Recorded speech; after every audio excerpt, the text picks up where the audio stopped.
하나님 말씀 받겠습니다. 요한복음 20장 14절부터 29절 말씀까지 봉독해 드립니다.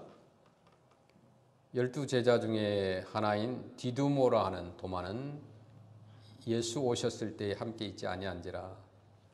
다른 제자들이 그에게 이르되 우리가 주를 보았노라 하니 도마가 가로되 내가 그 손에 못자국을 보며 내 손가락을 그 못자국에 넣으며 내 손을 그 옆구리에 넣어보지 않고는 믿지 아니하겠노라 하니라. 여드레를 지나서 제자들이 다시 집안에 있을 때에 도마도 함께 있고 문들이 닫혔는데 예수께서 오사 가운데 서서 가라사대 너희에게 평강이 있을지어다 하시고 도마에게 이르시되 내 손가락을 이리 내밀어 내 손을 보고 내 손을 내밀어 내 옆구리에 넣어보라. 그리고 하고 믿음 없는 자가 되지 말고 믿는 자가 되라. 도마가 대답하여 가로되 나의 주시며 나의 하나님이시니이다. 예수께서 가라사대 너는 나를 본고로 믿느냐? 보지 못하고 믿는 자들은 복되도다 하시니라. 아멘. 감사합니다. 사람이 각자 고유한 성격과 또 성품이 있습니다. 그 캐릭터가 있습니다. 퍼스널리티가 있습니다. 하나님께서 그렇게 창조하셨어요. 모든 사람이 똑같은 사람 아무도 없습니다. 그런데 내가 어떤 성품인가를 알면은 사회생활을 하는데 또 성도들과 함께 신앙생활을 영위하는 데 있어서 굉장히 도움이 많이 됩니다. 그래서 오늘은 성경에서 말하는 4가지 유형의 성격을 우리가 함께 나누기를 원합니다. 그런데 나누기 전에 우리가 삶을 살아가면서 이런 사람의 유형은 피하는 것이 좋습니다. 피해야 돼요. 같이 붙으면 싸움이 되고 시험이 되는 그런 성격이 있습니다. 첫째, 어떤 사람을 신앙생활하는데 피해야 하느냐 하면 나쁜 영향력을 주는 사람은 피해야 돼요. 자, 성경 말씀 보겠습니다. 고린도전서 15장 33절 현대인 성경으로 풀었는데요. 나쁜 친구를 사귀면 좋은 습관도 나쁘게 됩니다. 그런 것 같아요. 나쁜 친구를 사귀면 좋은 습관도 나쁘게 돼요. 우리 자녀들이 잘못된 길로 갔을 때에 대부분 누구를 탓합니까? 내 자식을 먼저 탓하는 것이 아니라 그 주변의 친구를 탓합니다. 친구의 영향력을 받아서 그렇게 했다. 그런 건 맞는 거예요. 누군가에게 영향을 나쁜 걸 받아서 나쁜 행동을 하는 것도 있습니다. 그래서 나쁜 영향을 주는 사람과 사귀면 같이 있다 보면 나도 그런 사람이 되고 맙니다. 두 번째는 진리를 잘못 가르치는 사람들을 피하라고 그랬어요. 요한 2서 1장 10절에 누군가가 이 가르침 이 외의 것을 가지고 여러분들을 찾아오거든 그 사람을 집에 맞아들이지도 말고 인사도 하지 마십시오. 이 성경이 그렇게 얘기하고 있어요. 진리를 잘못 가르치는 사람들은 그 사람을 집에 들어오게도 하지 말라는 거예요. 왜냐하면 잘못된 진리를 선포하여서 우리를 어지럽게 하고 비진리의 길로 인도하기 때문이라는 것입니다. 특별히 여러분들이 이단들을 이길 수 있는 신학적인 배경과 어떤 성경적인 지식이 없다고 한다면 혹시 그 사람들이 성경 공부 좀 합시다 이렇게 하면서 자꾸 들어오려고 하면요 여러분은 거절하시라 이겁니다. 세 번째는 크리스찬이지만은 잘못된 라이프 스타일을 가지고 사는 사람들이 있어요. 그런 사람 좀 피해야 돼요. 고린도전서 5장 11절에 보니까 그리스도인이라고 말은 하면서 음흉하거나 탐욕이 있거나 우상을 숭배하거나 남을 모함하거나 술에 젖어 살거나 약탈하거나 한다면 그런 사람들과 어울리지 말고 식사도 같이 하지 마십시오. 이렇게 성경은 말씀합니다. 이게 정말 중요한 거죠. 우리 크리스찬들의 삶에서 분열을 조장하는 사람들이 있어요. 정말 나쁜 길을 걸어가는 사람들이 있어요. 그런 사람들과 친구 어울리면 안 돼요. 자꾸 이제 젊은이들에게 있어서 이제 게임블링을 좋아하는 친구들이 그 친구들 또래가 있어요. 또 마약을 하면 그 또래가 있어요. 술 먹으면 또 술 먹는 사람들 그런 사람들끼리만 모여요. 항상 나쁜 것은 잘 영향력을 사람들에게 전달해요. 나쁜 쪽으로. 그래서 그 사람들을 피하라는 거예요. 네 번째는 자꾸 화합보다도 어떤 이간질을 하는 사람, 분열을 좋아하는 사람들을 피하라고 그랬어요.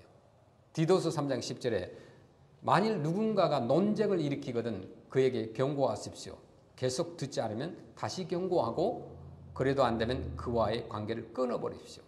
이게 사람을 사귀다 보면 이제 그런 친구들이 있습니다. 꼭 논쟁을 좋아합니다. 교회 와서 꼭 정치적인 이야기를 꺼내서 논쟁을 하고, 그 다음에 또 어떤 장례식이나 뭐 결혼식에 가서 꼭 주제를 그 분위기를 해치는 그런 주제를 꺼내 가지고 논쟁을 하는 사람들이 있어요. 그런 사람들을 우리가 조심하라는 겁니다. 성경에는 4가지 성격을 구별하고 있어요. 우리 한국말로 이렇게 표현하면 다혈질 사람이 있어요. 성경에도. 그 다음에 담즙질, 그 다음에 우울질, 점액질, 4가지로 구별되는데, 이 다혈질의 성격을 가지고 있는 사람은 사교형이래요. 그 담즙질은 주도형, 우울질은 아주 신중한 사람, 신중형, 점액질은 어떤 안정형으로 대체로 사용됩니다. 그래서 이 4가지 성격을 구분하는 데 있어서 이제 영어로 이제 그대로 이제 이렇게 디스크 아시죠, 여러분? CD 디스크, DVD 디스크, 디스크로 구분해요. DISC, 이게 디스크로 구분하는데, 이제 디스크 성격의 유형이라고 표현하는데, 저 4가지 성격이 있습니다. 그 dominant라는 성격이 있고, 그 다음에 influential, steady, conscious 이런 성격이 있어요. 그래서 앞에 이니셜을 따가지고 DISC, 디스크 유형이라고 합니다. 물론 이제 성격이 절반인 사람도 있어요. 다혈질, 담즙질 같이 있는 사람도 있고 복잡하죠. 그런 사람도 있어요. 그래서 성경에 나오는 인물들 4가지 유형으로 분석하면 이와 같이 아래와 같이 비슷한데, 전적으로 어떤 동일시하기는 힘들지만 여러 조건들을 보면 어느 정도 이런 구분이 가능하다는 거예요. 그러면서 여러분 성경에 나오는 인물들의 성품을 보면서 내 자신을 한번 살펴보시길 바라며, 나는 과연 어떤 성품에 속해 있는가. 자, 첫째는 다혈질. 다혈질은 주로 사교형이라고 그랬어요. 성경에 어떤 인물이냐면 주로 베드로입니다. 이 다혈질의 장점이라고 하면 항상 즐거워요. 자신의 마음을 잘 드러냅니다. 숨기는 게 없어요. 그 단점은 뭐냐면 좀 실제적이고 조직적이지 못하고 좀 무모하고 아무 때나 화를 잘 냅니다. 어떤 다혈질의 특징은 감정의 폭이 크고 어떤 극과 극을 오간다는 거예요. 그리고 분위기가 우울하거나 조용한 것을 참지를 못해요. 뭔가를 가서 일으켜야 돼요. 모든 면에서 앞서가고 행동하는 스타일이에요. 그 사람 그런 스타일이 베드로와 같은 스타일이에요. 다혈질이죠.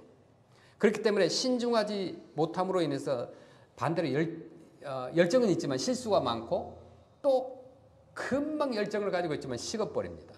보통 신앙생활하는 데 있어서 냄비 신앙이라고 그래요. 냄비는 금방 물이 확 끓어가지고 그냥 금방 식습니다. 그런 성품이다 표현합니다. 그래서 다혈질의 사람들은 남의 말에 쉽게 동조하고 또 분위기를 잘 타기 때문에 어떤 확실한 주장이나 의지력이 없기도 합니다. 오로지 자신이 좋아하는 것이면 모든 것을 하는 사람들. 또 감정적인 성향이 강하기 때문에 칭찬에 약하다고 그래요. 아무리 힘들어도 어려워도 뭐 칭찬을 하면 금세 힘을 내고 막 자리에서 일어납니다. 그 칭찬은 무슨 내용이든 상관없어요. 그래서 그냥 자신을 인정해 준다는 것에 고마움을 느끼고 열심히 합니다. 또 말을 많이 하기 때문에 공동체에서 어떤 말쟁이로 통합니다. 보통 개그맨들 같은 사람들이 다혈질이 많다고 그래요. 그래서 인맥이 유별나게 많지만은 진지하게 사귀는 사람은 거의 없는 그런 스타일입니다. 어떤 유머 감각이 탁월하고요. 또 창조적 능력이 있지만 일을 시작하고 마무리를 못하는 성격이기 때문에 남들에게 또 무책임한 사람이다, 가벼운 사람이다, 이렇게 핀찬을 받기도 합니다.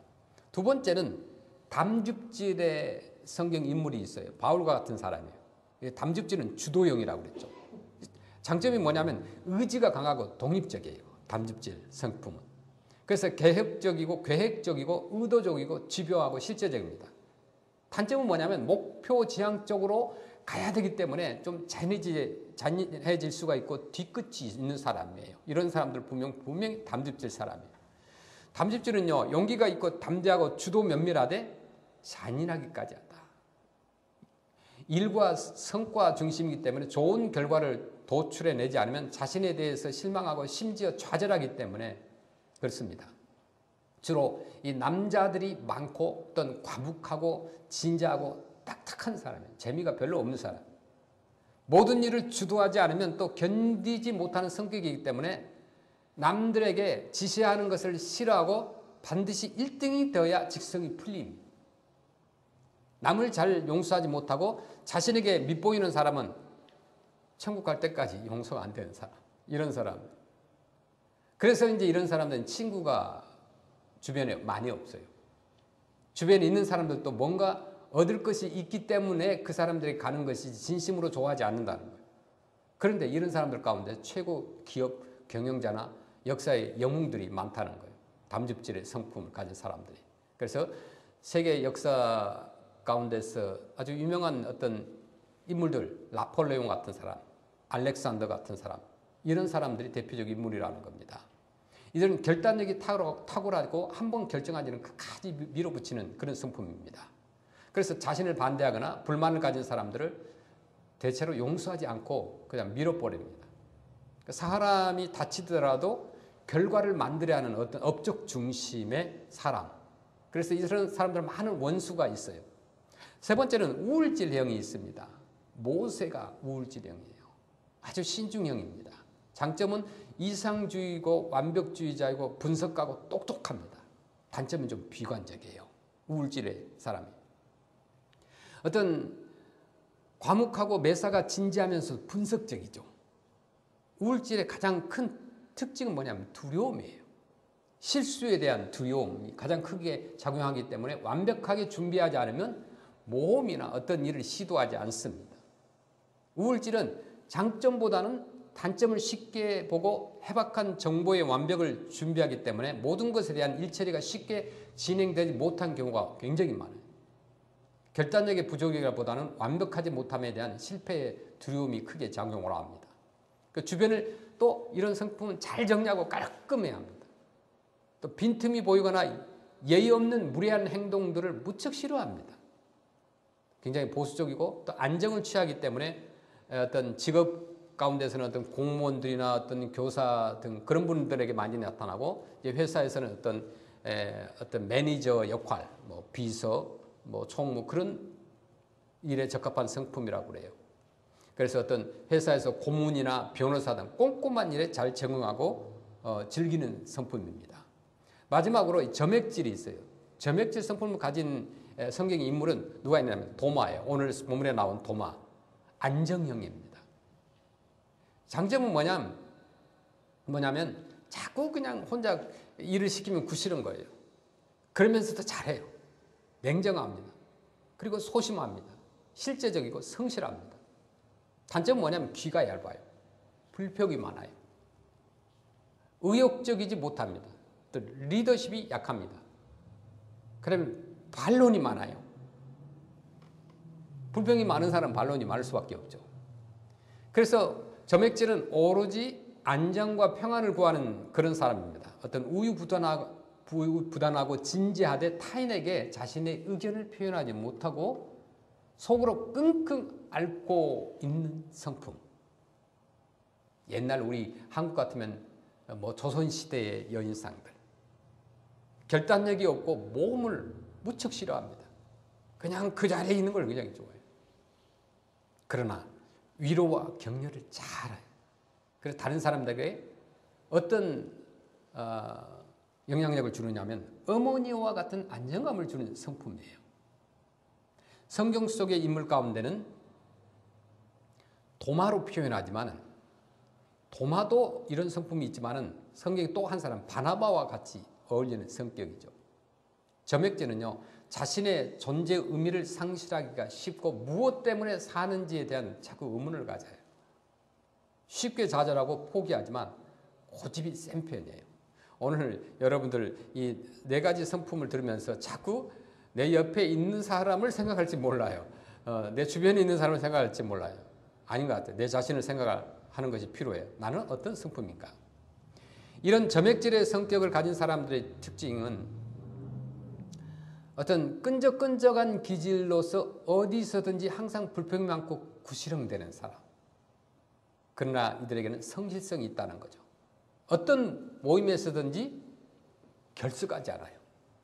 그냥 개근, 뭐 3년, 6년 개근하는 사람들. 점액질의 사람들은 좀 머리가 좋은 편에 속한 사람들이 많다고 그래요. 그래서 남의 약점을 파악한 일에 빠르고 누가 무엇을 잘하고 또 나보다 앞서면 또 그 꼴을 못 보기 때문에 약점을 찾아내가지고 본능적으로 깎아내리는 성품이 있다는 거예요. 여러분 누군지 여러분 금방 생각나시죠? 말씀 못 드리지만 여러분 주변에 아마 있을 것 같아요. 그래서 점액질의 사람들은 비판적이라는 말을 잘 들어요.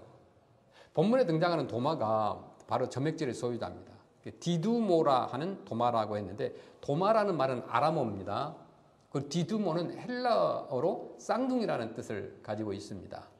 도마는 쌍둥이로 태어났어요. 그러나 이 공관복음서에서는 도마에 대한 기록이 전혀 없습니다. 하지만 요한복음에는 나사로의 어떤 부활 사건 그리고 다락방에서의 가르침이 있었을 때 부활 이후의 사건에서 3번 등장하고 있습니다. 아마도 도마는 요한과 어떤 각별한 사이였을 가능성이 많습니다. 특별히 도마는 등장하는 사건마다 자신의 성격을 그대로 드러내는 모습을 발견할 수 있어요. 나사로 사건에서는 다른 제자들을 향하여서 어떻게 말합니까? 우리도 주와 함께 죽으러 가자. 그렇게 표현해요. 예수님의 부활하심에 대한 믿음을 가지기까지 도마는 상당한 검증을 요구하기도 했습니다. 이랬던 그가 바벨론과 페르시아를 거쳐서 인도까지 가서 많은 사람들에게 복음을 전할 수 있었던 것은 자신의 인생을 변화시켰기 때문입니다. 이 요한복음에 등장하는 이 도마의 3가지 사건을 통해서 우리가 도마의 인생의 변화를 살펴보면서 내 인생의 변화를 우리가 한번 점검하기를 원합니다. 첫째는 도마는요, 언어를 변화시켰어요. 우리가 하루에 입술을 통해서 사용되는 엄청난 단어들을 사용하여서 사람들과 대화를 나눕니다. 그런데 우리가 사용하는 언어에는 긍정적인 말보다는 부정적이고 공격적인 언어가 훨씬 많아요. 이유는 뭐냐면 우리들의 마음이 부정적이고 공격적이기 때문입니다. 이러한 우리의 언어적인 습관을 고치는 것이 굉장히 중요해요. 그래서 어떤 분이 써놓은 글에 보니까 왜 우리가 하나님께서 마스크를 쓰도록 했는가? 쓸데없는 말을 하지 말라. 말을 걸러서 하라. 그런 의미에서 마스크를 씌워주셨다. 그런 표현을 어떤 분이 써놨더라고요. 그런데 마스크를 쓰므로 인해서 단점도 많이 있지만 장점도 있습니다. 그렇잖아요.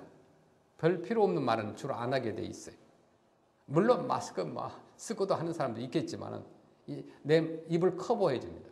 그래서 얼굴로 전달되는 페이스 투 페이스 어떤 그런 바디 랭귀지 이런 것들이 전달되질 않아요. 그래서 상대가 어떤 얼굴 표정을 갖고 있는지 나에게 좋은 감정인지 나쁜 감정인지 잘 알아보기 힘들잖아요. 자, 요한복음 11장 6절을 보니까 나사로가 병들었다함을 들으시고 그 계시던 곳에 이틀을 더욱 유하시고 17절에 그 후에 제자들에게 이르시되 유대로 다시 가자 하시니 제자들이 말하되 랍비여 방금도 유대인들이 돌로 치려 하였는데 또 그리로 가시려 하나이까? 라고 말렸습니다. 돌멩이로 맞아 죽을지도 모르는 상황에서 겨우 벗어났다고 생각했는데 그곳에 다시 들어가자니까 영문을 몰랐던 제자들로서는 말리는 것이 당연합니다. 그런데 유독 한 사람 누구요? 디두모라고 하는 도마는 그렇게 말합니다. 도마가 다른 제자들에게 말하되 우리도 주와 함께 죽으러 가자 하니라. 그렇게 표현한 거예요. 다른 제자들을 겁먹고 있는데 참 용기 있는 말처럼 들립니다. 이런 고백을 할 수 있었던 것은 도마의 신앙에서 나온 용기가 아니에요. 그런데 그저 다른 제자들보다 성격적으로 용기가 백배했기 때문에 그런 경우도 있잖아요. 여러분들 경험이 없으신지 몰라도 이제 어렸을 때 보면은 그 다른 마을의 친구들하고 이렇게 모래사장에서 몸싸움을 하는 경우가 있어요. 그러니까 그룹으로 이렇게 함께 어렸을 때는 싸우기도 하고 그러잖아요. 그럴 때 제일 용기가 있는 싸움을 잘하는 사람이 앞장서잖아요. 누군가가 막 가자 하자 그러고 앞장서요. 그리고 상대가 달려들면 제일 먼저 꼬리를 내리고 도망가는 친구들이 있어요. 근데 그런 성품. 이 도마가 그런 사람이었어요. 그러나 주님과 함께 가겠다는 그 의지만은 높여야죠. 그러나 신앙의 열심이 아닌 자신의 의지에 따른 열심인 것이에요. 이러한 열심은 오래가지 못하는 거죠. 자신의 의지로.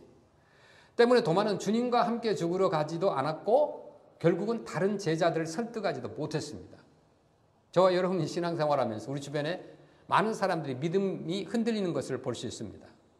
그런 사람 신앙생활을 같이 했던 사람들과 시간이 흐르면 흐를수록 사이가 벌어지기 시작합니다. 도무지 이 사람은 마음을 열질 않아요. 그래서 양파 껍질과 같은 성품이다, 그렇게 얘기하죠. 드러내지 않아요. 한 번도 이렇게 정말 진실한 대화를 못합니다. 뭔가가 숨겨놓고 있어요. 그 결과 시간이 흐르면 그런 사람의 주변에는 한두 사람만 있어요. 친구가 없어요. 여러분 한번 생각해 보세요. 여러분에게 과연 진지한 친구가 몇 명 정도 있는가? 베스트 프렌드라고 하는데, 그런 친구가 과연 몇 명이나 있는가? 내 마음을 열어놓고 이야기하고 기도를 해줄 수 있는 사람.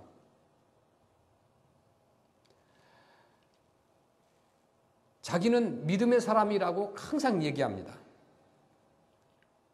그런데 되돌아보면, 주변에서 보면은 그분은 믿음이 없어 보여요.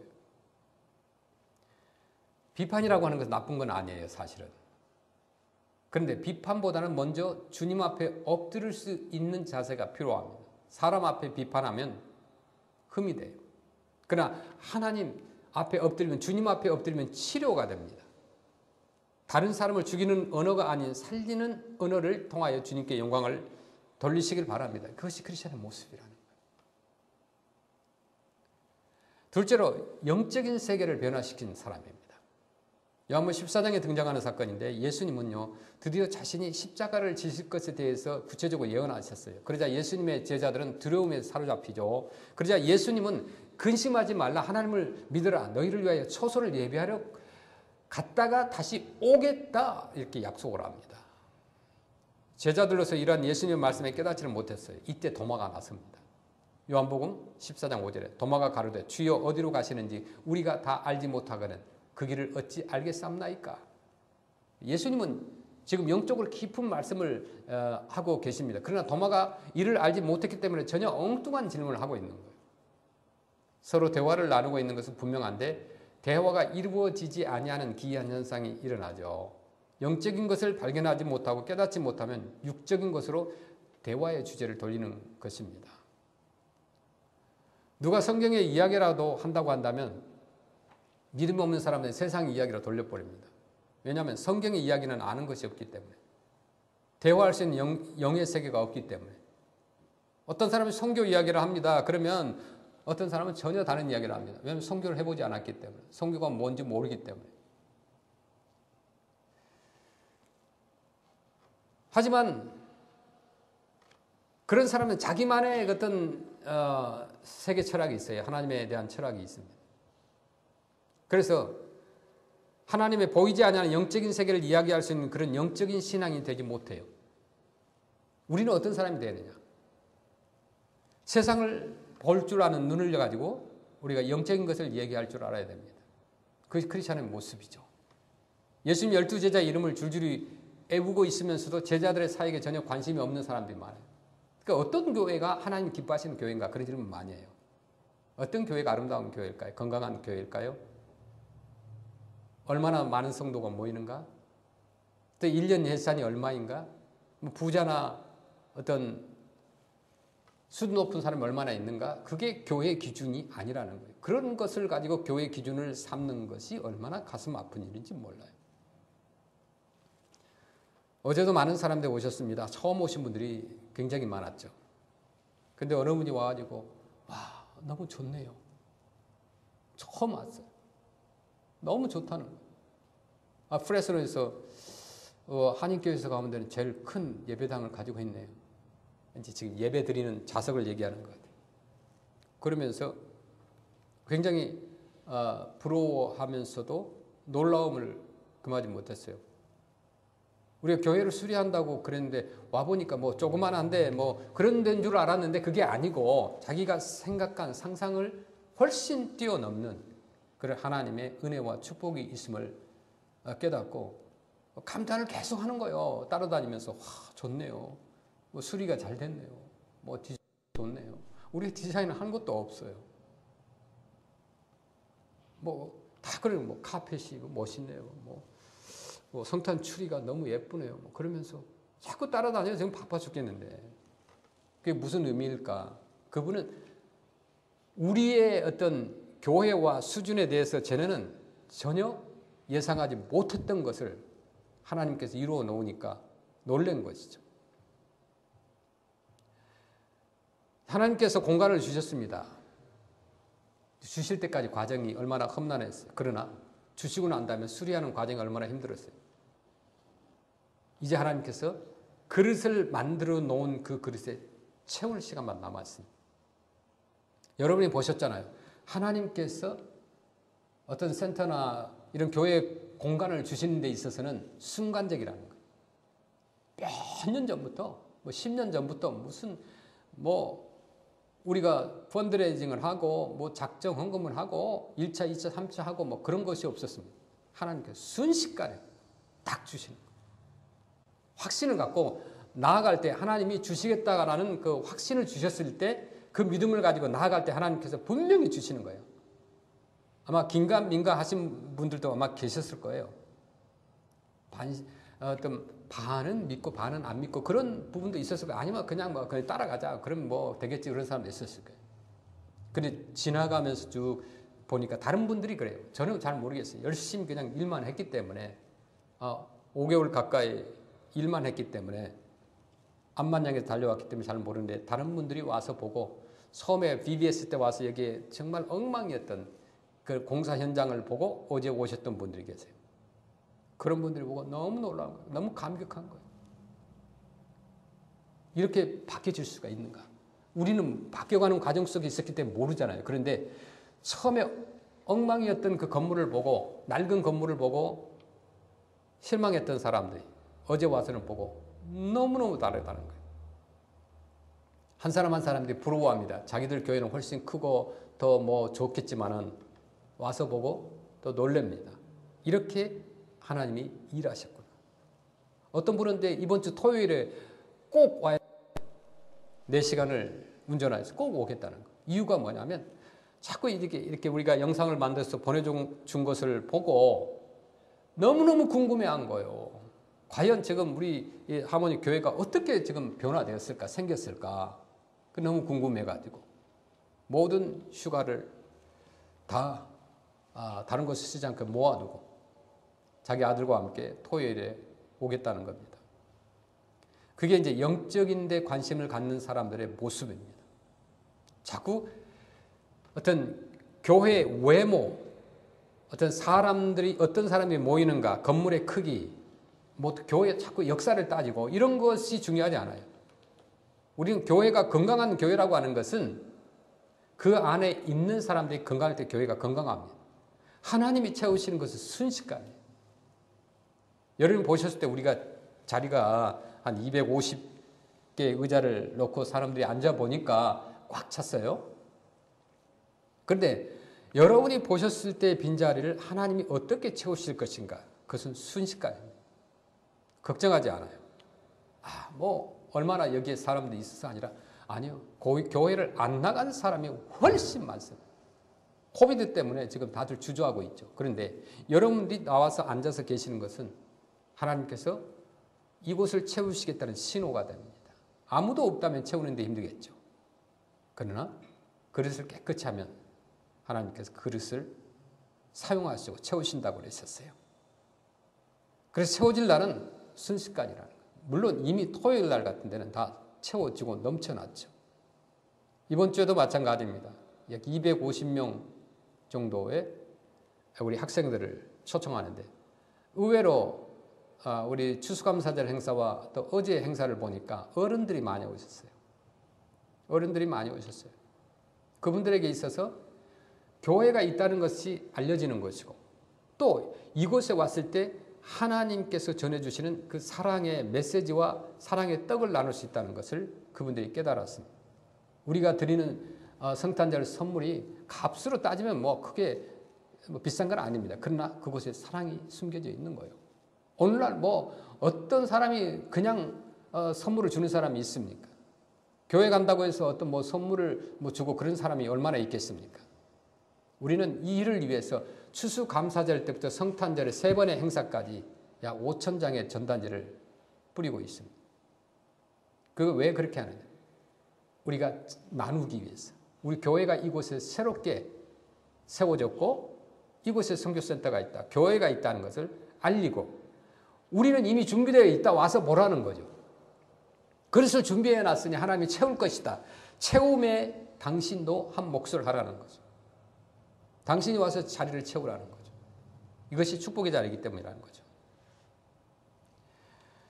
우리가 능력의 제자가 되기 위해서는 무엇이 중요하느냐 하면 예배에 성공하는 사람이 되어야 되는 거예요. 그래서 예배를 드리는 거죠. 행사를 하기 전에 항상 예배를 드립니다. 세 번째로 도마는 삶을 변화시켰습니다. 예수님은 약속대로 부활의 아침을 여셨죠. 그 현장에서 4명의 여인들이 있었어요. 여인들은 제자들에게 그 사실을 알렸습니다. 그러나 도마는 그 사실을 믿지 않았어요. 제자들은 다 믿었는데 도마는 믿지 않았어요. 도마는요, 자신의 눈으로 직접 보기 전에는 절대로 믿을 수 없다고 그랬어요. 자기가 직접 경험하고 본 것만 믿겠다는 것을 자기가 똑똑한 척 그렇게 생각을 했죠. 도마는 자신이 없을 때 내린 결정에 대해서 분노를 일으켰어요. 무효 판정을 내리기도 했어요. 옳고 그름에 대한 판단보다는 자신이 없었다는 이유 하나만으로 이미 내린 결정마저 뒤집어 버릴 수 있는 그런 성격의 소유자였습니다. 이와 반대로 성경에 나오는 백부장이라고 하는 분이 나오는데 다만 말씀으로만 하옵소서 그러면서 내 하인이 낫게 삼나이다. 믿음의 좋은 본보기를 보여주죠. 인간은 한계를 가지고 있어요. 이 때문에 이 한계를 넘어설 수 있는 길은 뭐냐면 자기를 포기하는 거죠. 목회를 하다 보면 여러 가지 유형의 성도들을 만나게 됩니다. 어떻게 하든지 잘 살아보겠다. 뭐 부자가 되겠다. 돈 버는 일에 열중인 사람도 있고 출세해보려고 하는 사람도 있고 뭐 여러 가지 자신만을 위해서 열중하는 사람들이 있습니다. 그러나 우리 크리스찬들은 좀 달라지는 것이 필요해요. 다른 사람들을 위해서 내가 시간과 물질과 이것을 과감하게 투자할 줄 아는 사람. 시간도 물질도 재능도 타인의 유익을 위해서 드리면 그것이 나에게 돌아옵니다. 참 놀랍고 신기한 일이에요. 우리가 예전에 뿌렸기 때문에 많이 주님의 이름으로 주고 나누어 주고 사랑을 했기 때문에 하나님께서 우리가 아울리체 때마다 이전을 채워주시는 거예요. 이 코비드 기간에도 어떻게 하나님께서 그런 많은 사람을 보내주셨을까? 놀라운 일 아니에요? 믿을 수 없어요. 그게 사람의 힘으로 가능합니까? 일당 준다고 온다고 할 사람 어디 있어요? 코비드가 있는데, 아직도 있는데. 오미크론 때문에 또 난리인데. 근데 하나님이 하시면 되는 거예요. 자기밖에 모르는 사람이 행복해질 수가 없어요. 주님을 위해서 살아간다는 것이 얼마나 행복하고 기쁜 일인지 여러분 아시길 바랍니다. 주님 때문에 때로는 핍박을 받을 때 오히려 기쁨이 생기는 이유가 무엇일까요? 핍박은요, 주님을 위해 살고 있다는 증거이기 때문에 그래요. 행복해지는 비결이 있습니다. 여러분이 가진 것들을 주님을 위해서 또는 다른 사람의 필요를 위해서 나눠줄 줄 알 때 내가 행복해져요. 내가 직접 해야만 직성이 풀리는 사람도 있습니다. 그런 생각을 좀 바꿀 필요도 있어요. 내가 아닌 다른 사람이 간접적으로 나를 대신해서 하도록 만드는 것도 기쁨이에요. 하나님께서 일하도록 맡기는 것이 신앙이라는 거예요. 내 뜻이 아닌 하나님의 뜻대로 이루어지도록 맡기는 것. 믿음은요, 내가 가진 것의 한계를 뛰어넘는 것이 믿음이에요. 자신의 공로를 내세우면 안 됩니다. 우리가 하나님 앞에 내세울 공로가 아무것도 없기 때문이에요. 사실 우리가 내세우고 싶은 공로들은 전부 하나님의 은혜로 이루어진 일들이기 때문에 감사할 일이에요. 여러분의 인생이 다른 사람들 위한 섬김으로 말미암아 찬란하게 빛나기를 소원합니다. 섬기는 것이 얼마나 중요합니까? 저는 우리 아이들을 보면서, 우리 학생들을 보면서 미래를 봅니다. 어제 행사 끝나고 어떤 학생들은 우리 새롭게 갖다 놓은 드럼이나 봉고나 이런 것들을 확 치면서 즐거워해요. 저는 말리지 않았어요. 그들이 흥미가 있고 또 시간이 되면 언젠가는 드럼을 연주하는, 드럼을 칠 줄 아는 그런 찬양팀의 한 멤버가 될 거예요. 또 어제는 또 엔지니어를 새로 발견했어요. 정윤이 정화가 들어갔어요. 저 박스에 들어갔어요. 그게 신기한 거예요. 이렇게 움직이고 저렇게 움직이고 막 파워포인트가 돌아가는 거 있으니까 옆에서 손가락으로 눌러보고 싶어. 이게 한참 흥미롭고 관심이 있을 때 맡겨야 돼. 그래서 방학 때문에 집중 교육을 해가지고 파워포인트를 돌리게 해야 되겠구나. 사랑의 대를 잇게 만들어야 되겠다. 그런 생각이 들게 돼요. 어느 교회에 갔더니 지난번에 설교하러 갔던 교회는 초등학교 4학년짜리가 PPT를 돌리고 있어요. 깜짝 놀랐어요. 그 어른들, 그 청년인데 어떻게 4학년짜리가 그걸 하는가? 전사님 아들이었는데요. 어렸을 때부터 같이 했대요. 그런데 어떤 청년보다도 손이 빨라요. 아이들 손이 굉장히 빠르죠. 그래서 PPT를 이렇게 움직이는데 굉장히 잘해요. 4학년인데. 그래서 하나님을 섬기는 데 있어서는 나이와 상관이 없구나. 누가 하고자 하는 마음이 있으면 되는 거죠. 계속해서 우리 정린이 정하는 드럼 연습을 또 하고 해서 드럼도 치고 PPT도 돌리고 엔지니어도 되고 그런 일꾼들을 키워야 되지 않겠습니까? 두 명이니까 한 명은 드럼 치고 한 명은 PPT 돌리고 막 이렇게 하는 것도 좋을 것 같은데. 자, 여러분 인생 섬김으로 인하여서 여러분의 삶이 빛나기를 소원합니다. 우리 교회는 섬기기 위해서 이곳에 세워졌어요. 섬길 때 하나님께서 축복하십니다. 엄청난 것을 주시는 거예요. 지금까지 우리가 두 개의 큰 어떤 행사를 통하여서 하나님께서 얼마나 부어주셨는지 물질적으로도 그렇고 또 수많은 사람을 통하여서 그렇고 또 앞으로 이번 주 토요일에 있는 우리 크리스마스 아울리치 그 다음에 몽뉴이어 페스티벌 그때 이미 오겠다고 하는 사람들이 다 이야기되어 있습니다. 그래서 지금부터 준비하고 있습니다. 그분들이 왜 그렇게 자기의 시간과 휴가를 가지고 지내야 되는데 가족들끼리 이곳에 올 수 있을까? 섬기기 위해서. 그 섬김은 예수님의 제자들의 의무이기 때문에 그렇습니다. 섬김으로 인하여서 내가 놀라운 은혜와 축복을 누릴 수가 있다는 것입니다. 저와 여러분 섬기면서 또 이 12월을 주의 이름으로 승리하시기를 간절히 축원합니다.